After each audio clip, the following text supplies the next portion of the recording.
Bonjour, bienvenue à l'Église de la Moisson. J'espère que vous allez bien. Je vous invite à louer Dieu, peu importe où vous vous trouvez ce matin. Louer Dieu avec nous. Amen. Il nous libère. Plus de chaînes, la croix déclare que ton œuvre est accomplie. Je peux vivre enfin libre, car Jésus, tu m'as franchi.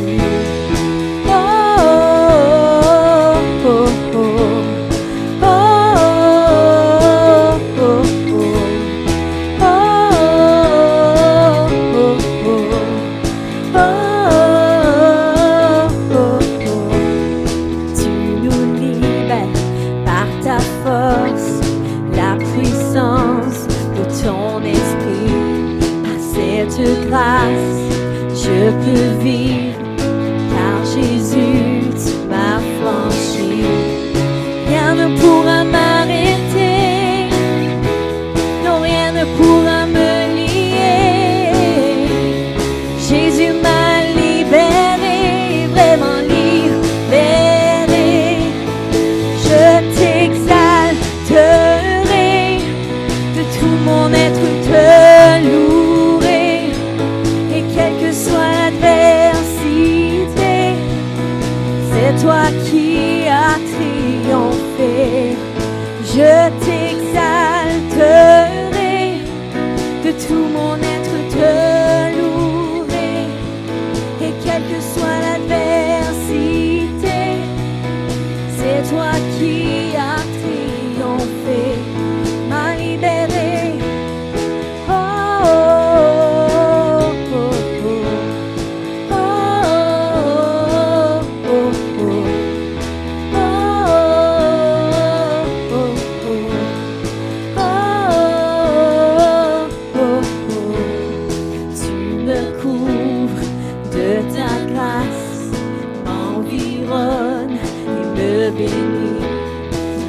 Me chante, reconnaissante, car Jésus, tu m'as franchi. Rien ne pourra m'arrêter, non, rien ne pourra me lier. Jésus m'a libéré, vraiment libéré. Je t'exalterai, de tout mon être te louerai.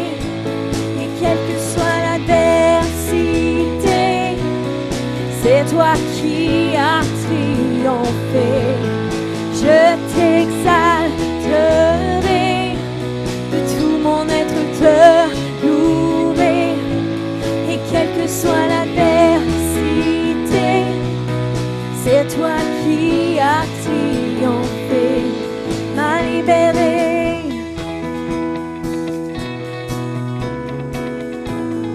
On va chanter libéré.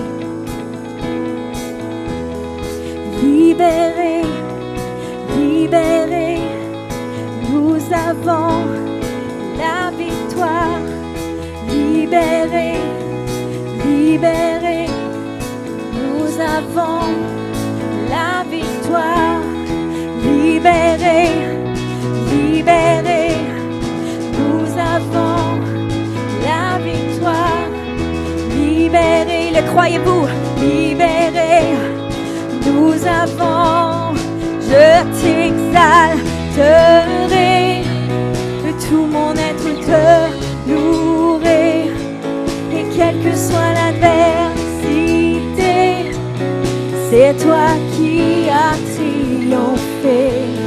Je t'exalterai, de tout mon être te louerai. Et quelle que soit l'adversité, c'est toi qui as triomphé, m'a libéré, libéré, libéré. Nous avons la victoire. Libéré, libéré, nous avons la victoire. Libéré, libéré, nous avons la victoire. Libéré,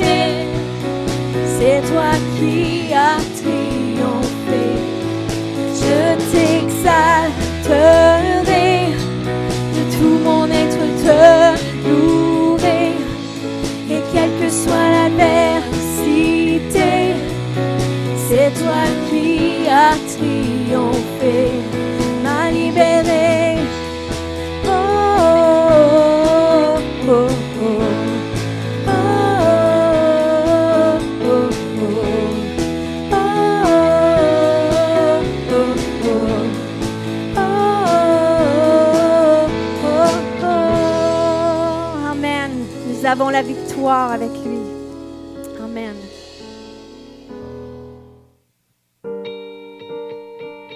Alléluia, on sert un Dieu de miracles. Personne qui se compare à lui.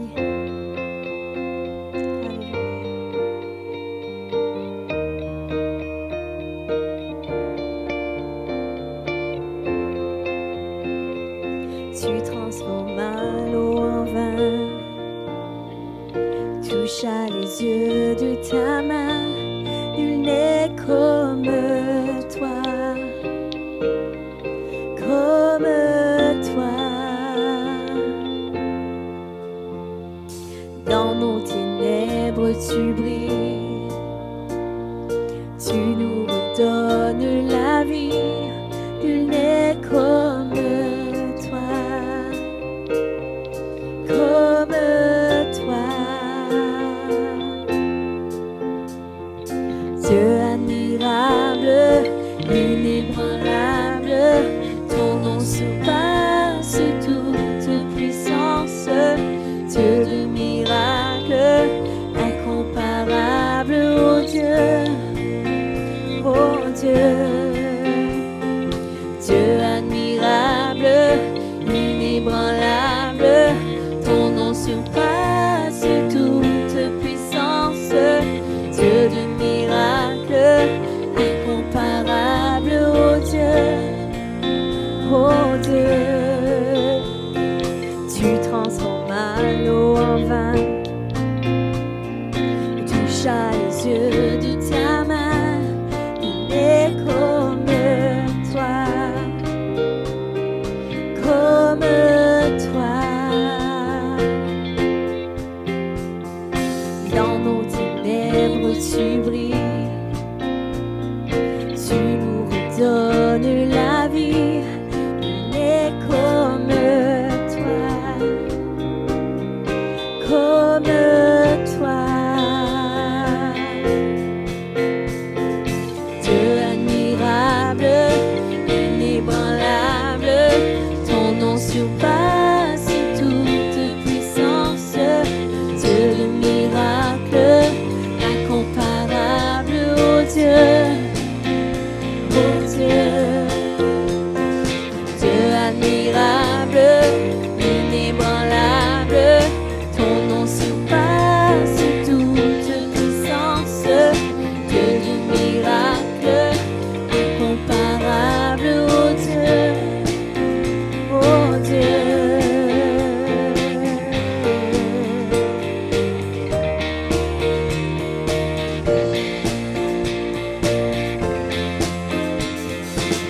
Si notre Dieu est pour nous, qui pourra nous arrêter? Si Dieu est avec nous, qui sera contre nous? Si notre Dieu est pour nous, qui pourra nous arrêter? Et si Dieu est avec nous, qui sera contre nous? Si notre Dieu est pour nous, qui pourra nous arrêter? Et si Dieu est avec nous, qui sera contre nous? Si notre Dieu est pour nous, qui pourra nous arrêter? Et si Dieu est avec nous, qui sera contre nous?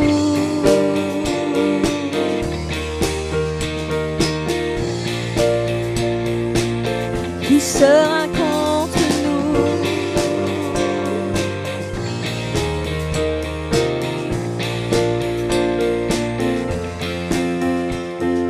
Dieu admirable, inébranlable, ton nom surpasse toute puissance. Dieu de miracles, incomparable, oh Dieu, oh Dieu. Dieu admirable, inébranlable, ton nom surpasse toute puissance. Dieu de miracles, incomparable, oh Dieu, oh Dieu.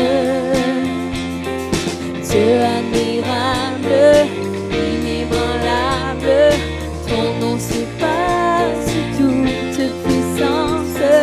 Dieu de miracles, incomparable, oh Dieu, oh Dieu. inébranlable, ton nom surpasse toute puissance, Dieu de miracles, incomparable, oh Dieu, oh Dieu.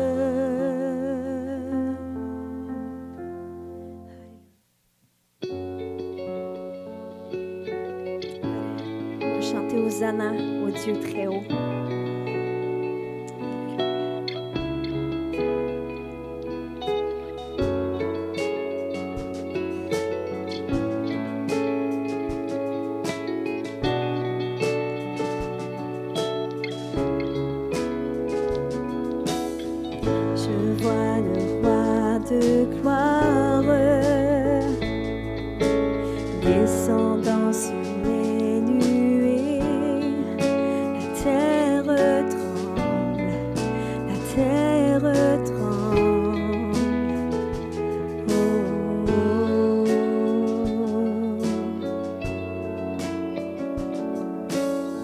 Je vois sa grâce infinie,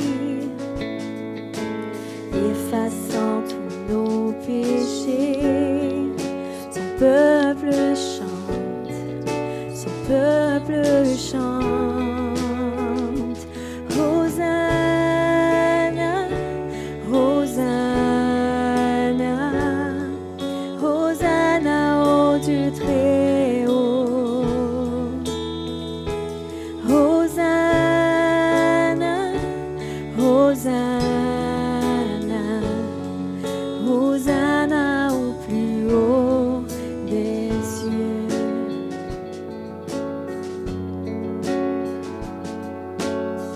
Je vois animer de foi toute une génération qui prend sa place, qui prend sa place.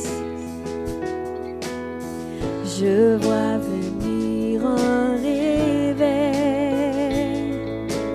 alors que nous implorons tous à genoux, tous à genoux. Hosanna, Hosanna, Hosanna au Dieu très haut. Hosanna, Hosanna, Hosanna au plus haut des cieux. Hosanna, Hosanna, Hosanna au Dieu très haut. Hosanna, Hosanna, Hosanna au plus haut des cieux.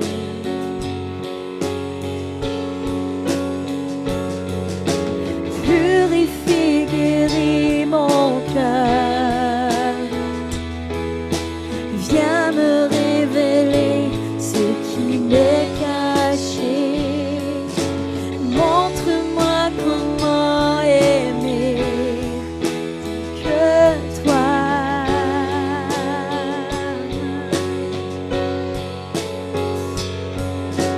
Que mon cœur brisé soit mien, que mon être entier serve ton royaume, alors que je marche vers l'éternité.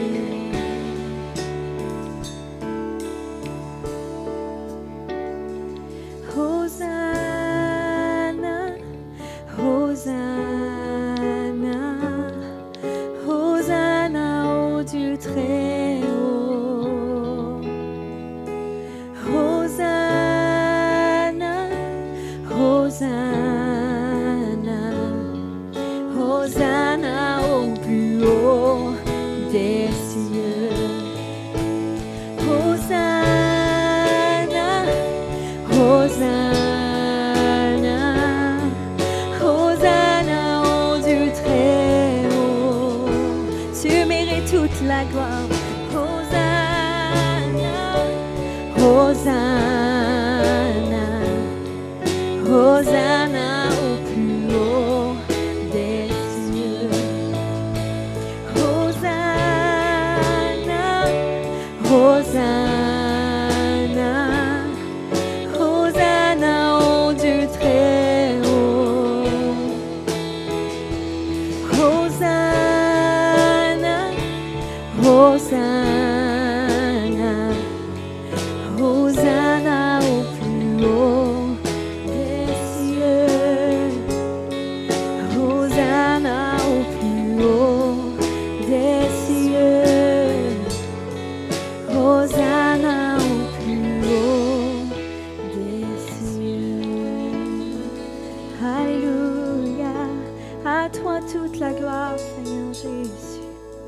Tu mérites toute la gloire, Seigneur. Nous élevons nos voix ce matin, Seigneur, pour t'adorer, pour te louer, Seigneur.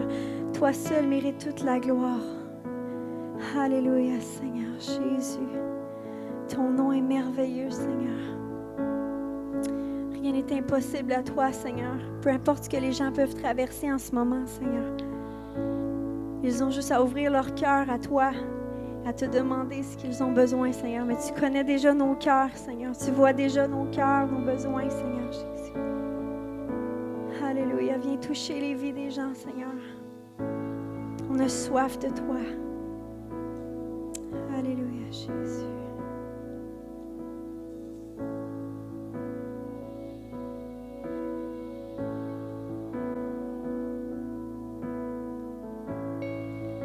T'es là, t'es la création.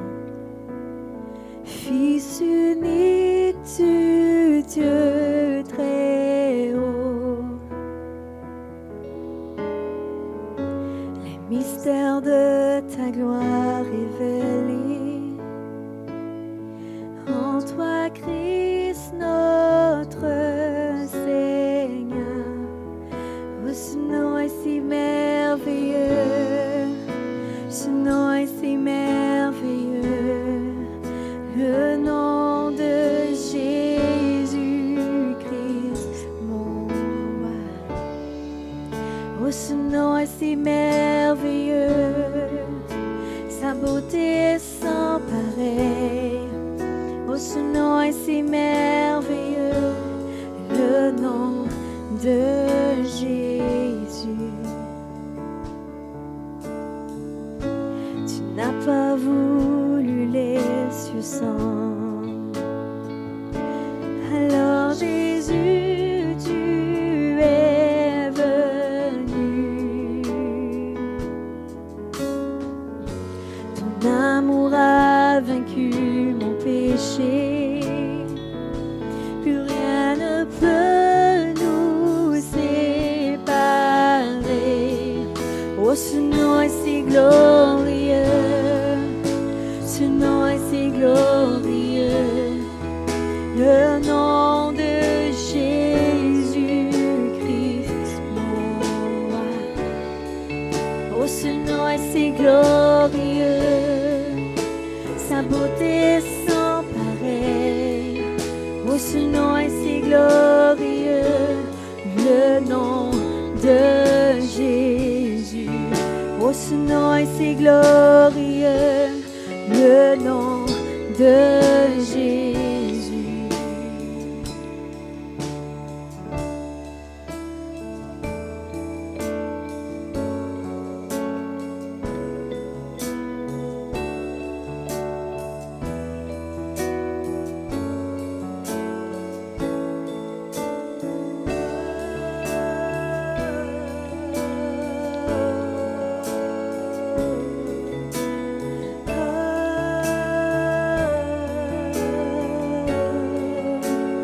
La terre a tremblé, le voile s'est déchiré, les armes, la mort et le péché.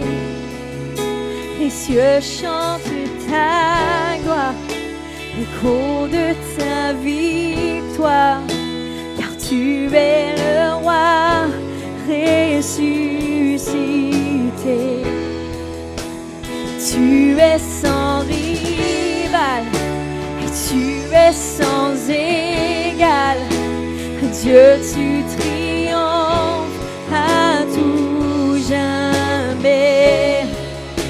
À toi soit le règne, à toi soit la gloire, car ton nom surpasse tout autre nom. La terre a tremblé, le voile s'est déchiré, les armes à la mort et le péché. Les cieux chantent ta gloire, l'écho de ta victoire, car tu es le roi ressuscité. Tu es sans rival, et tu es sans égal. Dieu, tu triomphes à tout jamais. À toi soit le règne, à toi soit la gloire, car ton nom surpasse tout autre nom.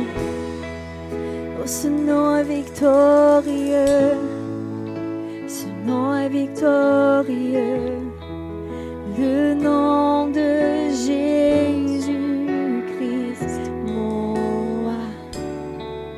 Oh, ce nom est victorieux, sa puissance est sans pareil. Oh, ce nom est victorieux, le nom de Jésus. Oh, ce nom est victorieux, le nom de Jésus. Oh, ce nom est victorieux, le nom de Jésus.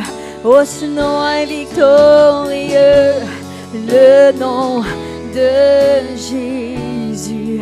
Oh, ce nom est victorieux, le nom de Jésus. Oh, ce nom est victorieux, le nom de Jésus. Oh, ce nom est victorieux, le nom de Jésus. Alléluia, déclarez-le ce matin. Son nom est victorieux. Alléluia, alléluia.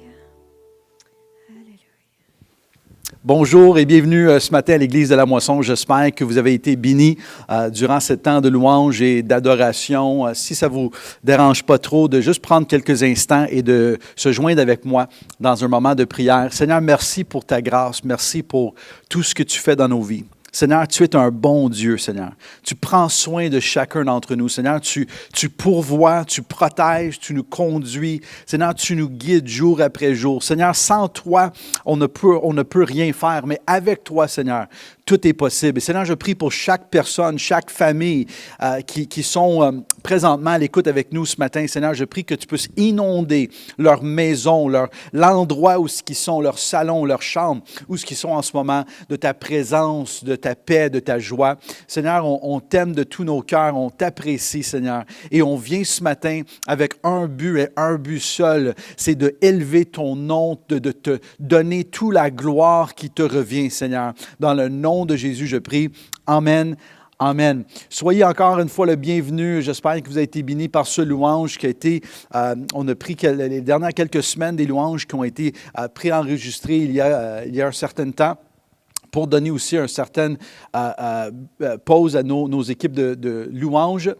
Il y a des bonnes nouvelles qui s'en viennent avec toutes les mesures du gouvernement qui sont en train de enlever certaines restrictions et tout. Nous avons, comme j'ai dit la semaine dernière, nous avons pris la décision il y a 2 semaines de rester en ligne jusqu'à la fin du mois de février.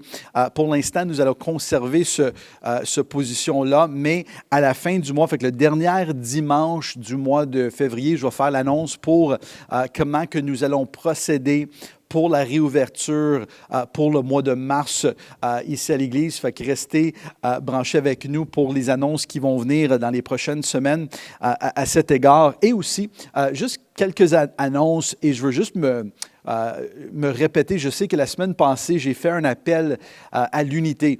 Je sais qu'en ce moment, avec tout ce qui se passe en ce moment, les protestes à Ottawa, tout ce qui prenne place dans notre société, il y a beaucoup d'émotions, il y a certaines gens qui sont dans la paix, mais il y a d'autres personnes, chrétiens, qui font partie de notre Église et qui font partie d'autres églises, des amis, des gens que je vois ou que je connais, qui ont des attitudes ou des pensées partagées sur tout le sujet en ce moment. Je vous encourage de garder le paix de Dieu dans votre cœur. Je vous conseille, j'ai fait un appel la semaine passée à l'unité, à pas permettre à une situation qui est temporaire d'affecter des relations, des amitiés avec des gens dans votre famille ou des gens dans votre entourage qui pourraient nuire ou séparer ou créer la division entre famille ou entre amis pour quelque chose qui est temporaire avec des restrictions qui vont changer de semaine en semaine. Et l'autre conseil que je vous donnerais, c'est pense à Dieu. Lorsqu'on vit en ce moment, il y a beaucoup de frustration et je la comprends, mais je ne crois pas que Dieu est au ciel en train de paniquer. Je ne crois pas que Dieu est au ciel en train d'être frustré. Est-ce que Trudeau va changer les lois de 14 jours, le passeport vaccinal? Est-ce que le gouvernement provincial va faire des changements plus rapides ou moins rapides? Dieu n'est pas en train d'être stressé, angoissé, frustré à cause de tout ça. Et peu importe le côté de cette peu importe votre position ultimement, prenez la position de Dieu. Voir que Dieu, le Saint-Esprit n'est pas en panique, Dieu n'est pas en panique, Dieu n'est pas en frustration, Dieu n'est pas en train de paniquer au ciel. Fait que de la même manière, la parole de Dieu déclare, nous avons son Esprit qui habite en nous. Ça veut dire que le paix de Dieu, la joie que Dieu a, doit rester dans notre cœur, dans nos pensées. Et même si tout le monde autour de nous sont dans un état de crise, tu peux marcher et vivre dans la paix, dans la joie, dans la grâce. Tu sais, il y a Paul et Silas, le gouvernement les a mis en prison, à cause qu'ils refusaient d'arrêter de prêcher l'Évangile. Et en prison, ils commencent à chanter des louanges à Dieu. Fait que ça, c'est une démonstration de paix et de joie malgré ce qui se passait autour de eux. On voit la même chose avec l'apôtre Pierre.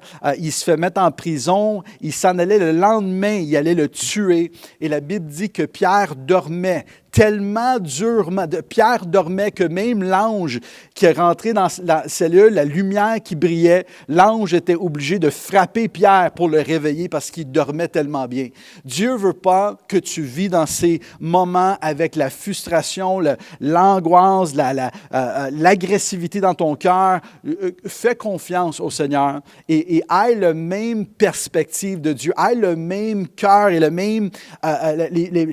même façon que Dieu agit. Tu as son esprit en dedans de toi si tu es un né de nouveau et laissez le Saint-Esprit te conduire dans tout ça pour avoir la paix de Dieu et la joie qui vient de lui. Amen. Fait que, on prie encore, on intercède pour notre pays, pour notre gouvernement, pour tout ce qui se passe, mais ultimement, on a la paix de Dieu, on a la joie qui vient de la part du Saint-Esprit dans nos cœurs et je vous conseille de jamais oublier cela et de garder vos yeux fixés sur lui. Amen. Quelques annonces rapidement pour tous les reçus d'impôts. Ils ont été postés, fait que vous devriez les recevoir déjà reçus ou devrez recevoir bientôt. Si vous ne l'avez pas reçu, faites-nous signe, appelez-nous ici à l'Église. Peut-être qu'il y avait une ancienne adresse ou quoi que ce soit, fait qu'on pourrait essayer de régler ça pour vous. Vous pouvez nous appeler ou nous envoyer un courriel, mais ça serait mieux de nous appeler, comme ça on peut la traiter, le dossier, plus rapidement. Aussi, si vous voulez donner vos dîmes et vos offrandes, ça fait partie de notre foi.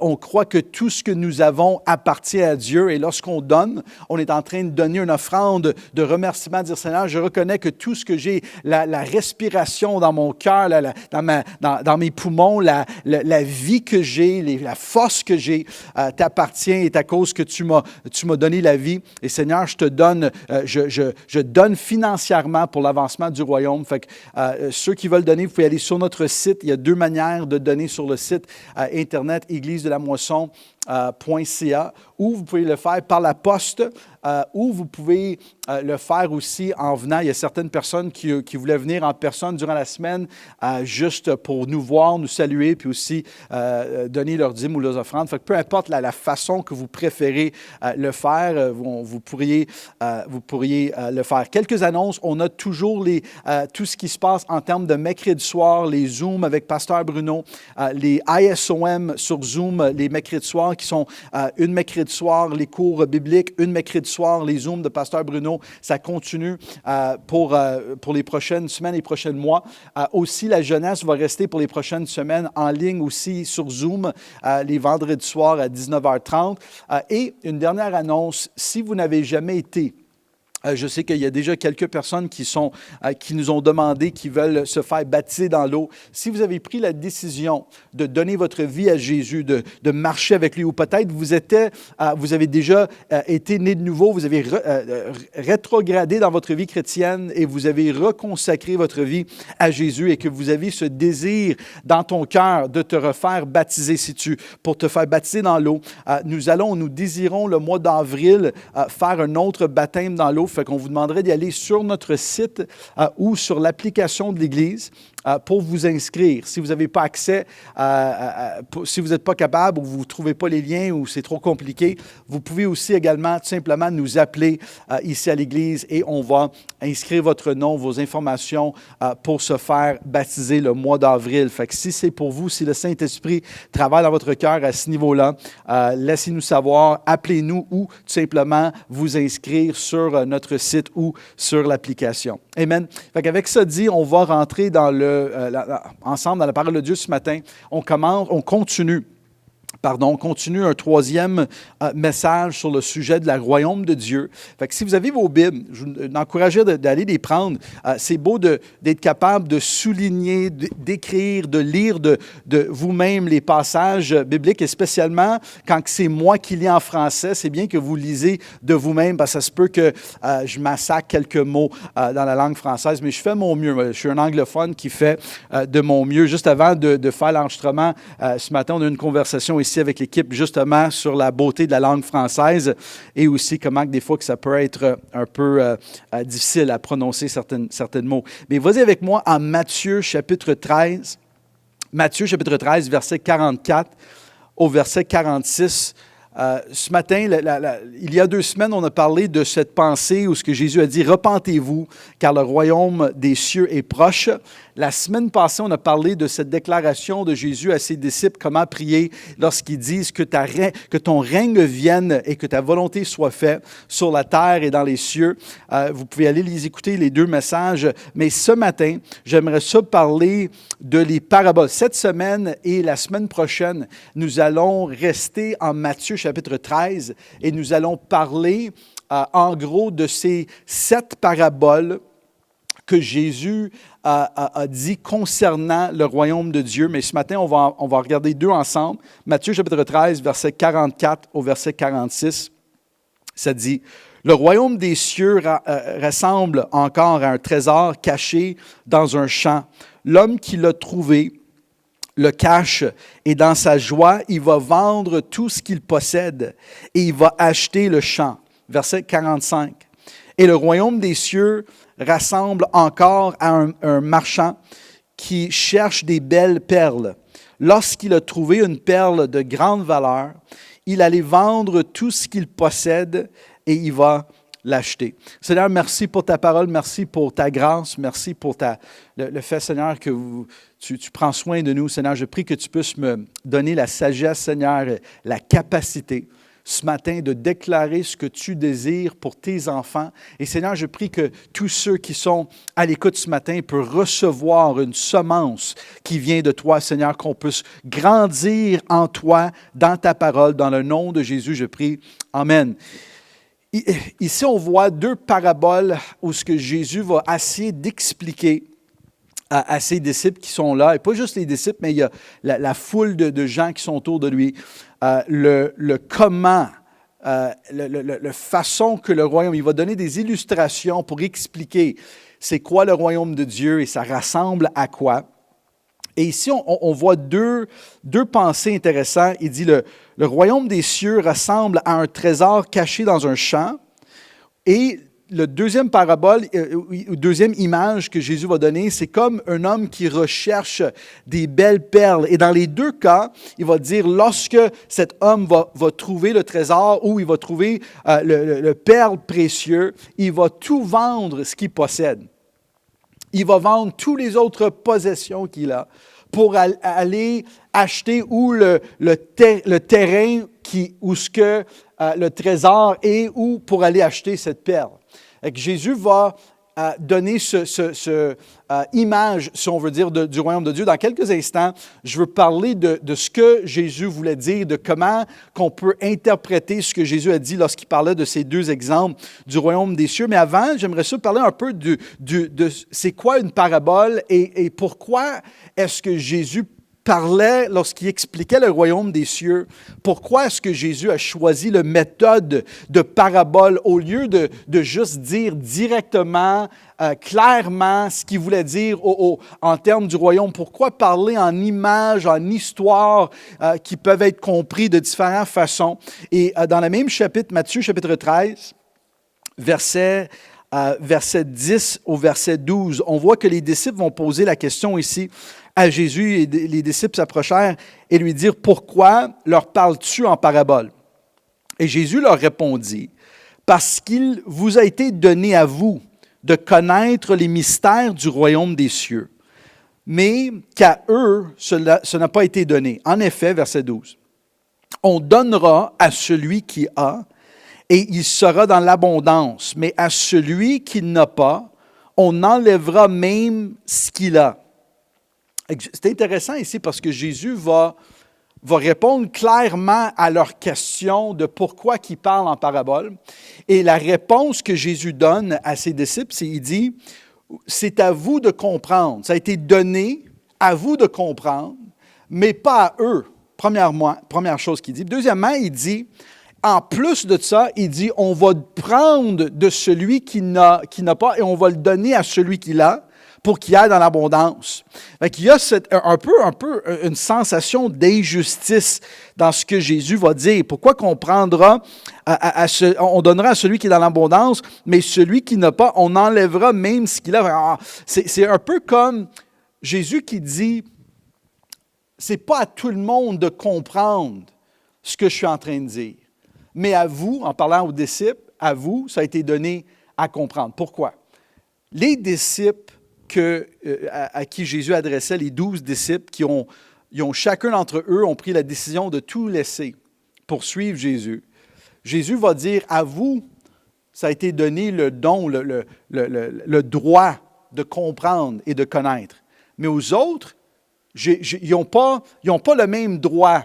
Et la raison pourquoi que les autres n'ont pas le même droit, ce n'est pas parce que Dieu aimait plus les disciples que les autres, c'est que les disciples ont pris une décision de prioriser et de chercher et de suivre Jésus avec tout leur cœur, avec toute leur pensée, avec toute leur être. Le fait qu'ils ont abandonné tout pour suivre Jésus. Fait que Jésus n'était pas en train de ségréguer, de dire « vous êtes spécial, je vous aime plus ». J'aime pas les autres. C'est pas ça, parce que la Bible dit, car Dieu a tant aimé le monde qu'il a donné son Fils unique, que quiconque croit en lui ne périsse pas, mais qu'il a la vie éternelle. Fait que c'est pas une question d'amour, c'est une question que les disciples, eux, ont pris une décision de prioriser ou de donner une valeur à Jésus, à l'enseignement de Jésus, que les autres ne faisaient pas. Il y avait beaucoup de spectateurs autour de Jésus, mais il y avait des gens qui n'étaient pas que des spectateurs, ils étaient des disciples, ils étaient des gens qui avaient choisi choisi de donner leur cœur, leur vie, la direction de leur vie à suivre Jésus. Et à eux, ils disent, à vous, vous avez le droit de comprendre. Mais ceux qui veulent juste être spectateurs de ce qui se passe, eux autres ils n'ont pas donné du valeur au message du royaume ou à la personne de Jésus. Fait qu'à eux, ils vont entendre, mais ils ne comprendraient pas. Ils vont entendre la même histoire, mais ça ne va pas avoir le même impact dans leur vie parce que ils n'ont pas le même privilège parce qu'ils n'ont pas donné de leur vie pour me suivre. Vous n'êtes pas obligé de tourner, restez en Matthieu, mais en Jérémie chapitre 29.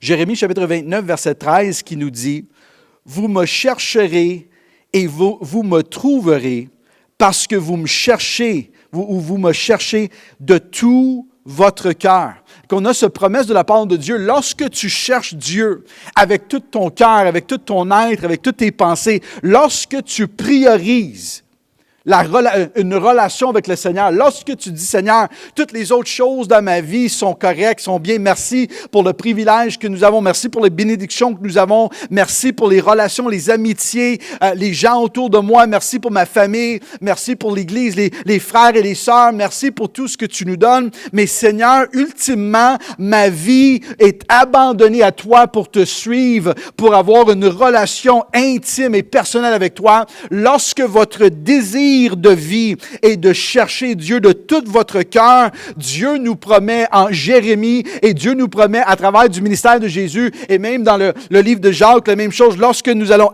s'approcher de Dieu, Dieu va se rapprocher de nous. Fait que c'est comme si Dieu dit, lorsque tu me mets en première place dans votre vie, lorsque tu te donnes à me chercher avec tout ton cœur, avec tout ton être, avec toutes tes pensées, vous allez me trouver et il y a une révélation cachée, réservé pour ceux qui vont chercher Dieu de tout leur cœur, de tout leur pensée, de tout leur être.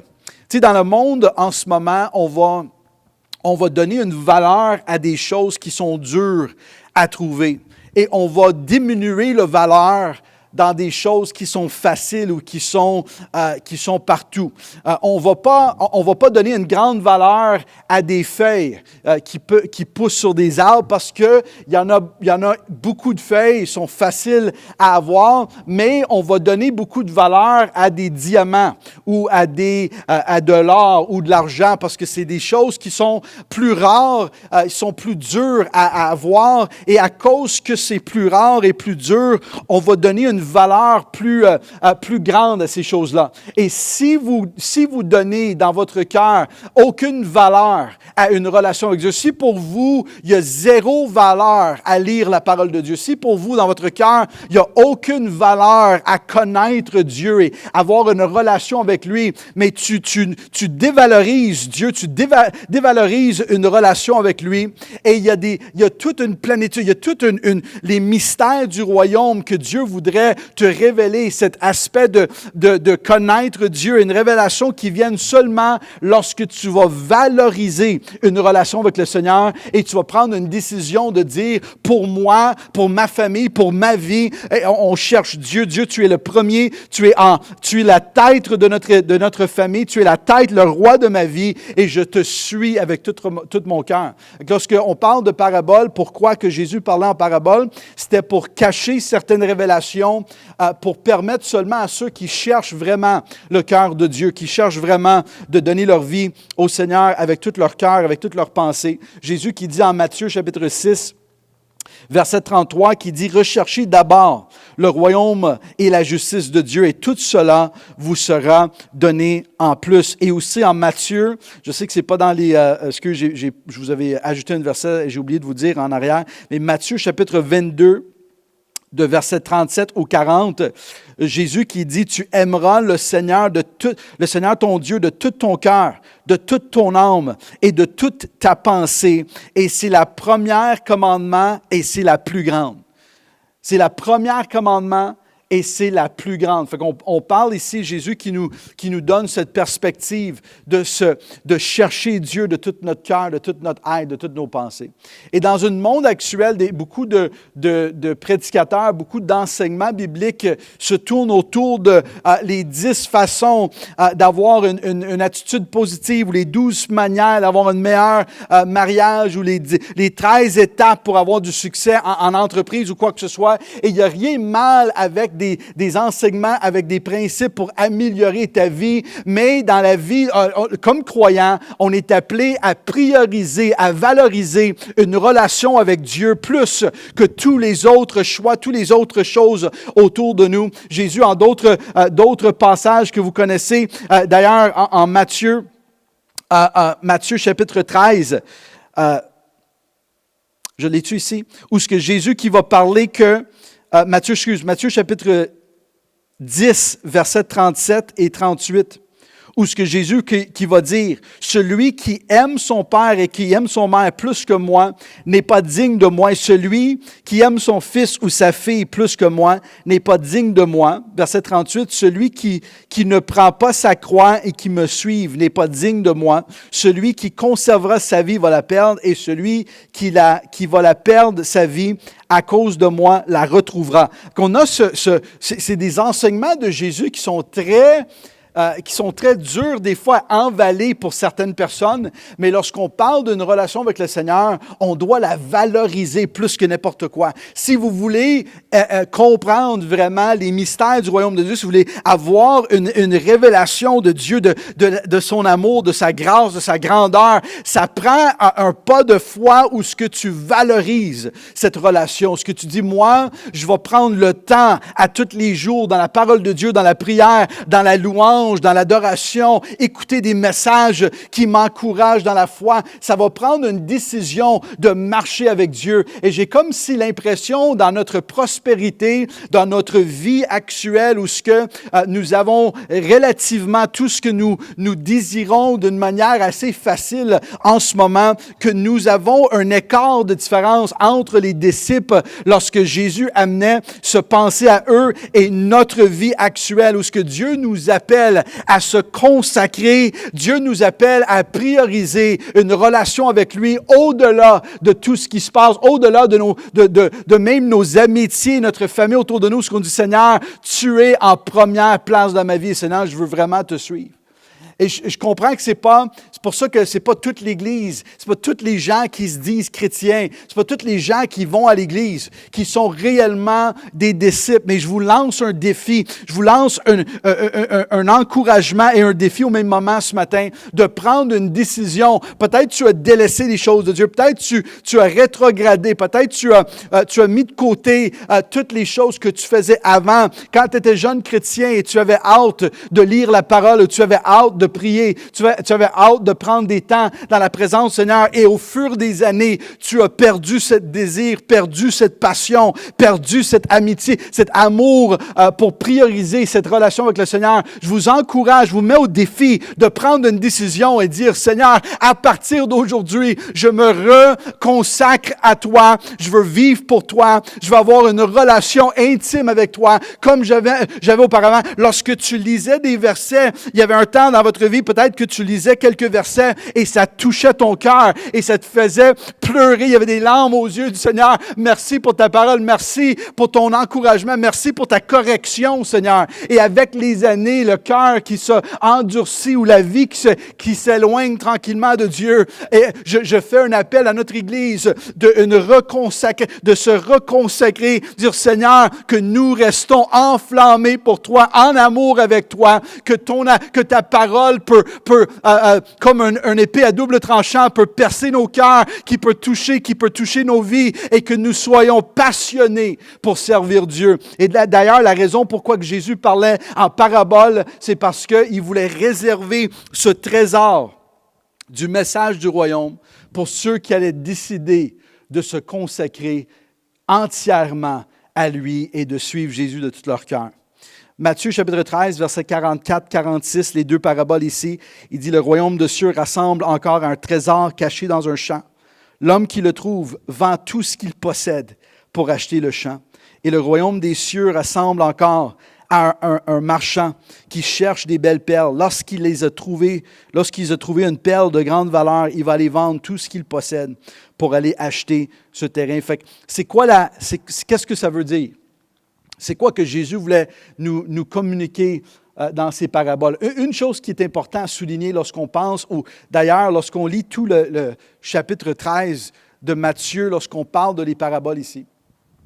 Une parabole est intéressant parce que pas seulement que tu peux cacher à l'intérieur d'une histoire une vérité spirituelle qui n'est pas évidente, qui n'est pas clairement à la vue. Ça prend un désir de creuser, un désir d'aller plus loin pour voir la beauté de ce qui est caché à l'intérieur. Mais dans toutes les paraboles ici en Matthieu chapitre 13, Jésus va donner chacun des paraboles vont avoir une double perspective. Il y a la perspective de Dieu et il y a la perspective de l'homme. Exemple, lorsqu'on va en parler plus la semaine prochaine, mais dans la première parabole que Dieu va donner dans Matthieu chapitre 13, c'est une parabole du semeur qui va aller, qui va semer. Il y a 4 différentes terres et la semence va produire différemment selon les terres.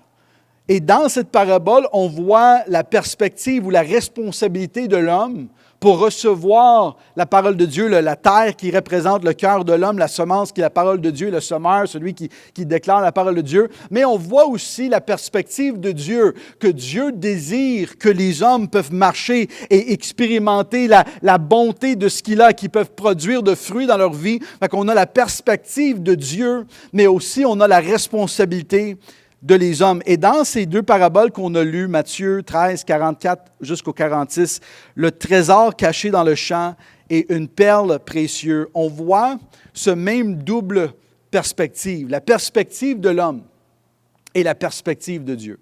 La perspective de l'homme dans ce que Jésus communiquait ici, c'est justement tout ce qu'on vient de parler, où ce qu'on va valoriser le royaume de Dieu. Et le royaume de Dieu, c'est quoi? On le dit la semaine passée, la semaine avant, Jésus est celui qui est l'échelle.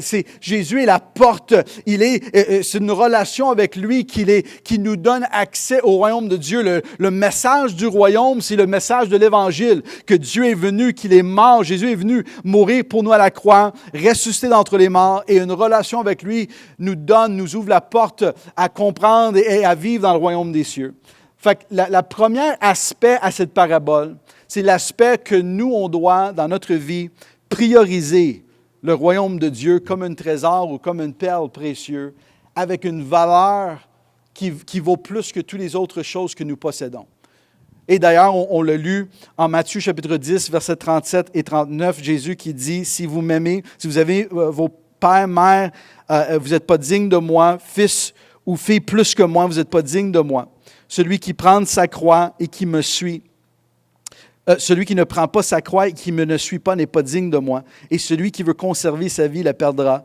Et celui qui perdra sa vie à cause de moi la retrouvera. Fait qu'on a ce perspective ici de notre responsabilité, de notre point de vue envers ces paraboles que nous, on doit valoriser.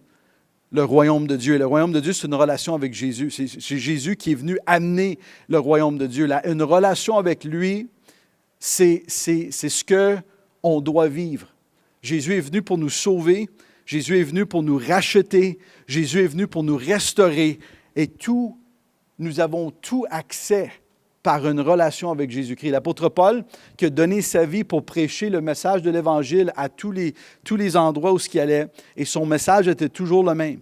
Si vous croyez dans votre cœur que Jésus-Christ est venu et qu'il est ressuscité d'entre les morts, et tu confesses de ta bouche qu'il est ressuscité, tu seras sauvé. C'était un appel à la repentance, un appel à croire et croire en Jésus et avoir une relation intime avec lui. C'est pas une question d'être positive, une question d'avoir une bonne vie, une question d'accumuler plein de succès dans votre vie. Il n'y a rien de mal avec ça, mais le but ultime du message du royaume, c'est comprendre que Dieu nous aime et que Dieu nous appelle à lui pour nous restaurer et nous racheter.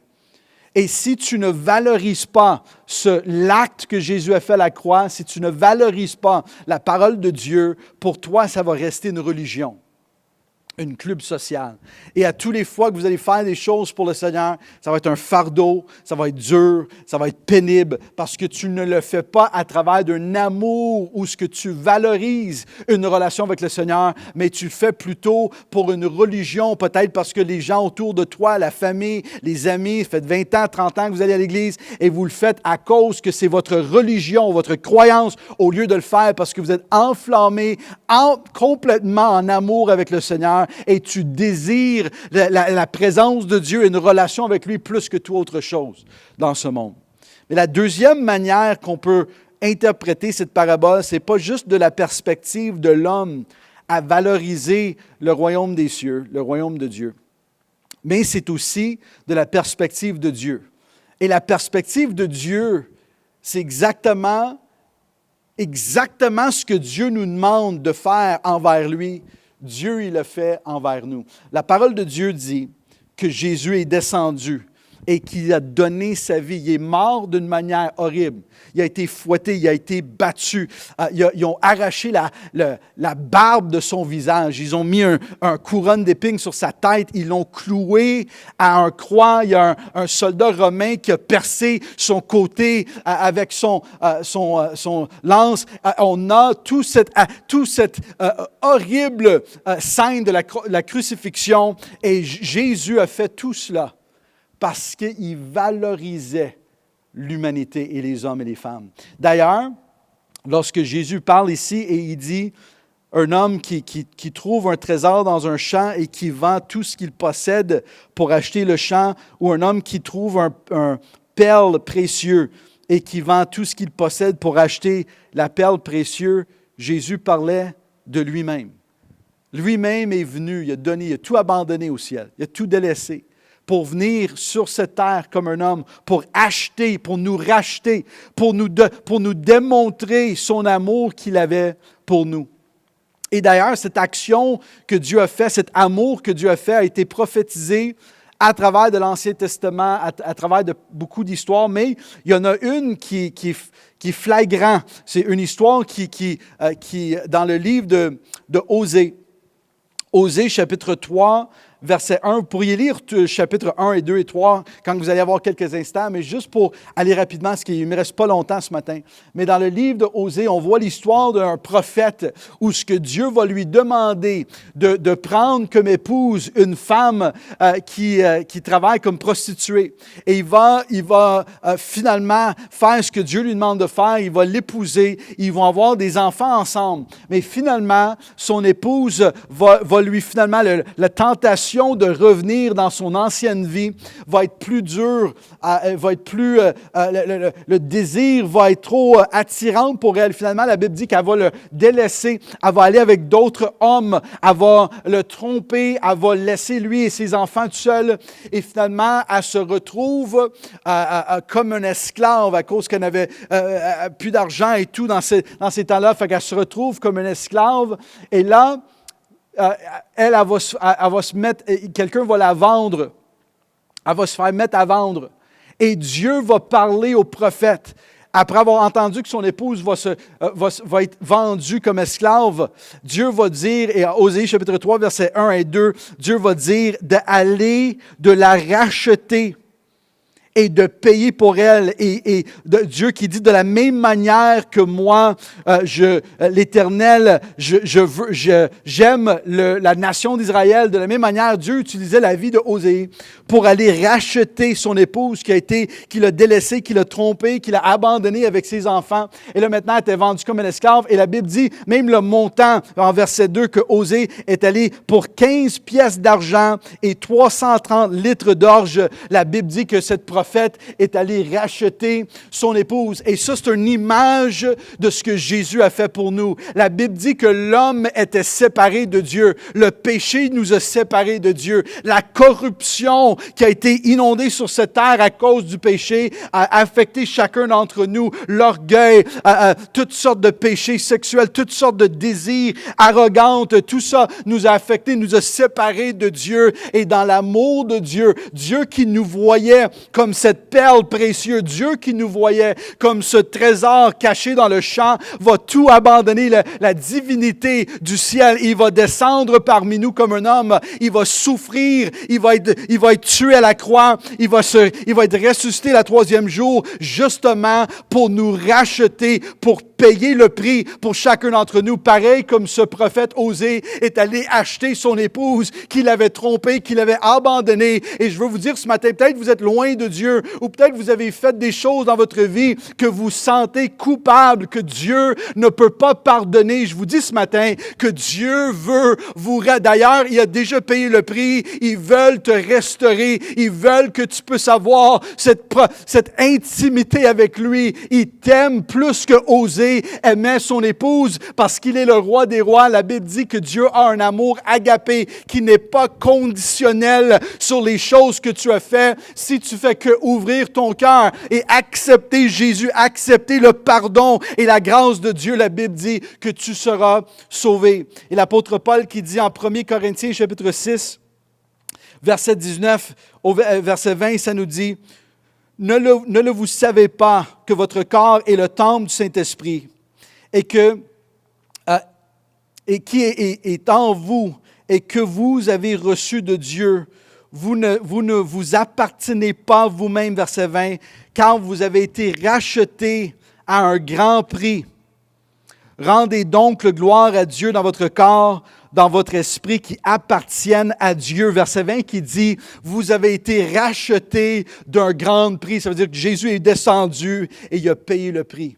Il a payé le mandat. On était loin, on était des esclaves, on était des gens qui ne méritaient pas, mais Dieu, dans son amour, nous voyait comme un trésor caché dans le champ. Il nous voyait comme une perle précieuse et notre Dieu est venu pour donner sa vie pour nous racheter. Fait que je vous encourage de ne pas dévaloriser cette action que Jésus a faite pour nous, mais au contraire, de dire, Seigneur, je te mets en première place dans ma vie. Je reconnais que tu m'as aimé avant que je t'ai aimé. Je reconnais que tu as donné ta vie pour moi à la croix. Et je veux vivre pour toi. Je veux marcher dans tes voies. Je veux expérimenter tout ce que tu as pour moi.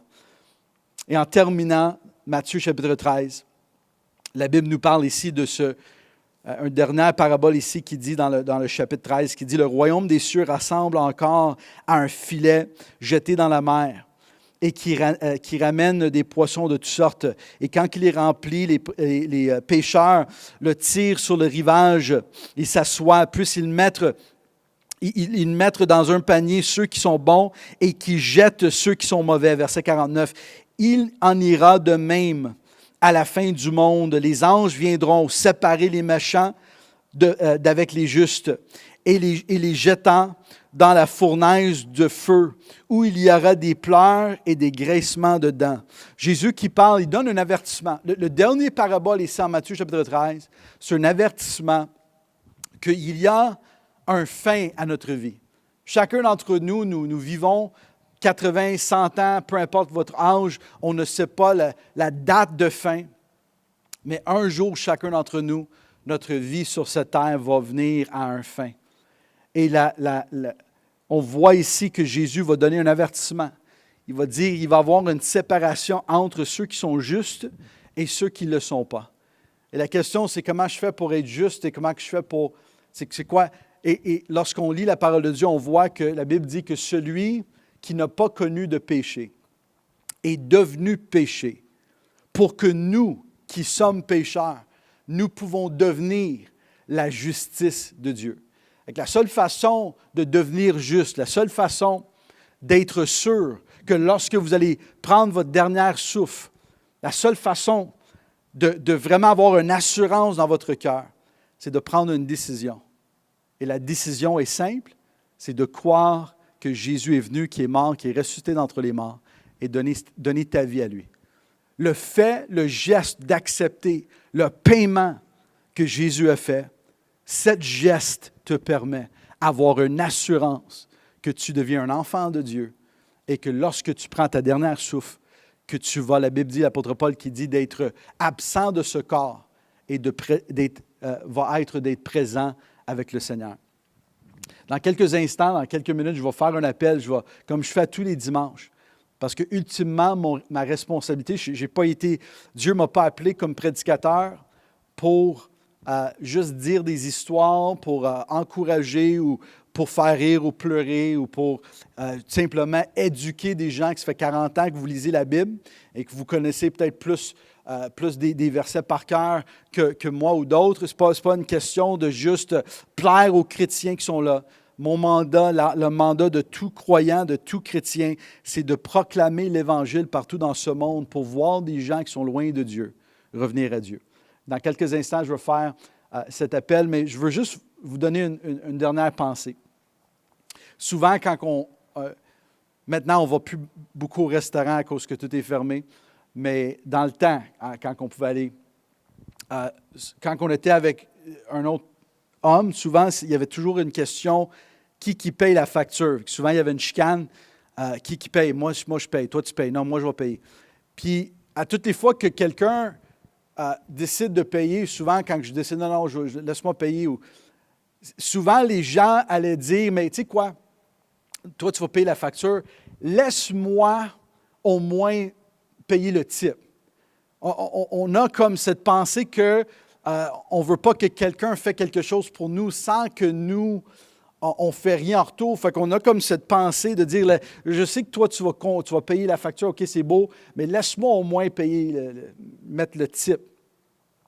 Et le problème avec ça, il y a beaucoup de gens qui essaient de faire ça avec le Seigneur.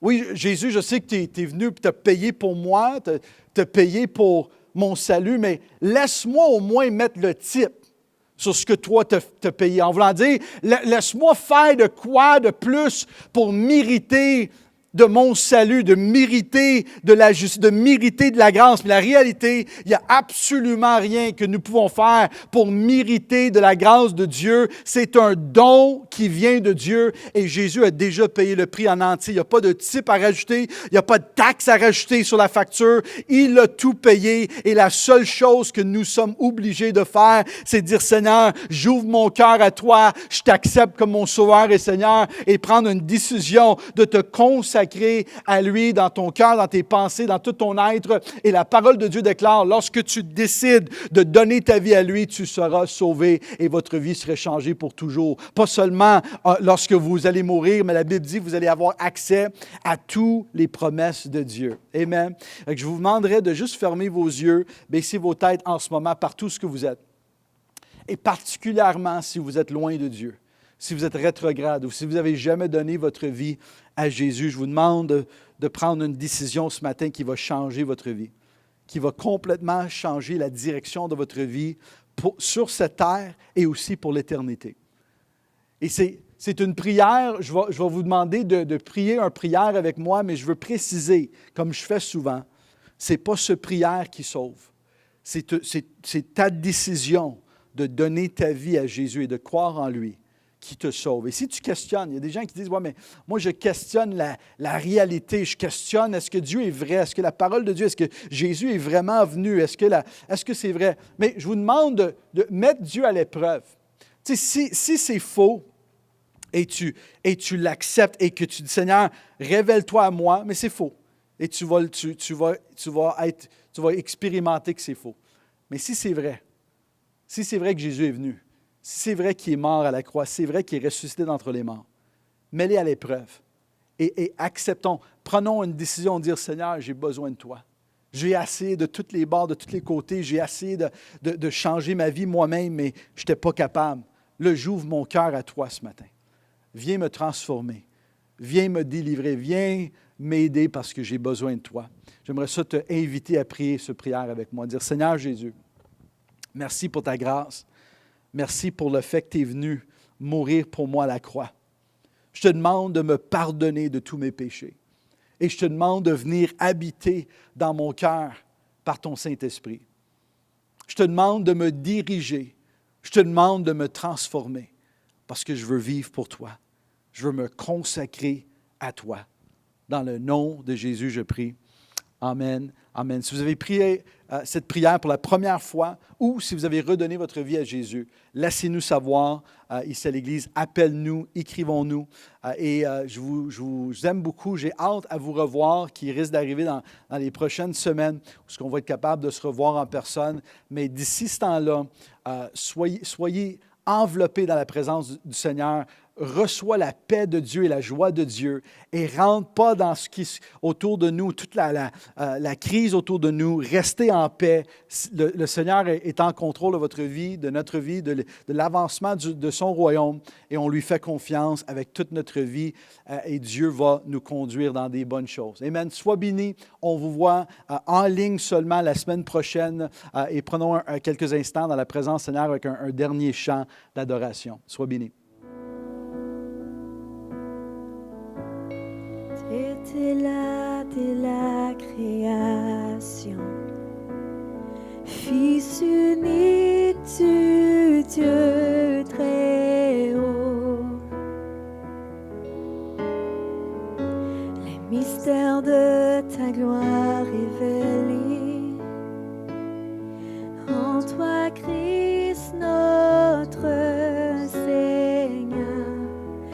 Oh, ce nom est si merveilleux, ce nom est si merveilleux, le nom de Jésus-Christ, mon roi. Oh, ce nom est si merveilleux, sa beauté est sans pareil. Oh, ce nom est si merveilleux, le nom de Jésus. Tu n'as pas voulu les cieux sans. Alors Jésus, tu es venu. Ton amour a vaincu mon péché. Plus rien ne peut nous séparer. Oh, ce nom est si glorieux, ce nom est si glorieux, le nom de Jésus-Christ, mon roi. Oh, ce nom est si glorieux, sa beauté est sans pareil. Oh, ce nom est si glorieux, le nom de Jésus.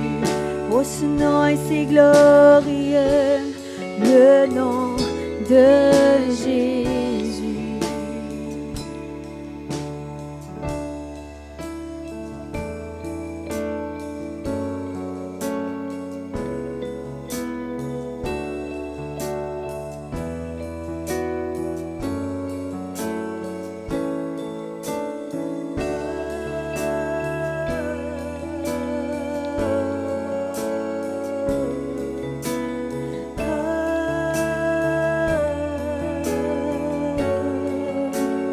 La terre a tremblé, le voile s'est déchiré, les armes la mort et le péché.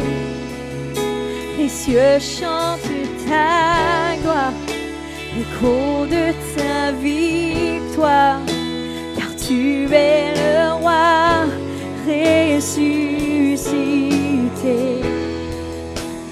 Tu es sans rival et tu es sans égal.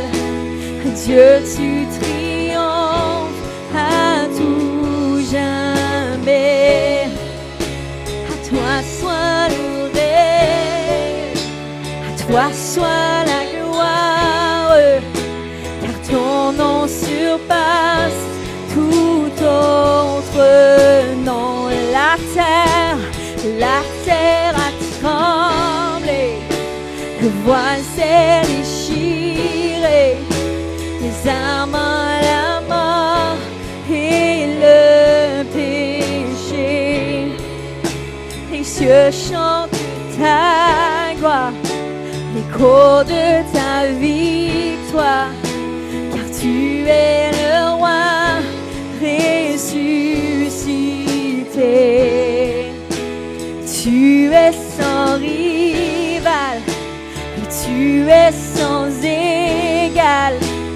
Dieu, tu triomphes à tout jamais. À toi soit le règne, à toi soit la gloire, car ton nom surpasse tout autre nom. Oh, ce nom est victorieux, ce nom est victorieux, le nom de Jésus-Christ, mon roi. Oh, ce nom est victorieux, sa puissance est sans pareil. Oh, ce nom est victorieux, le nom de Jésus. Oh, ce nom est victorieux, le nom de Jésus. Oh, ce nom est victorieux, le nom de Jésus. Oh, ce nom est victorieux, le nom de Jésus. Oh, ce nom est victorieux, le nom de Jésus.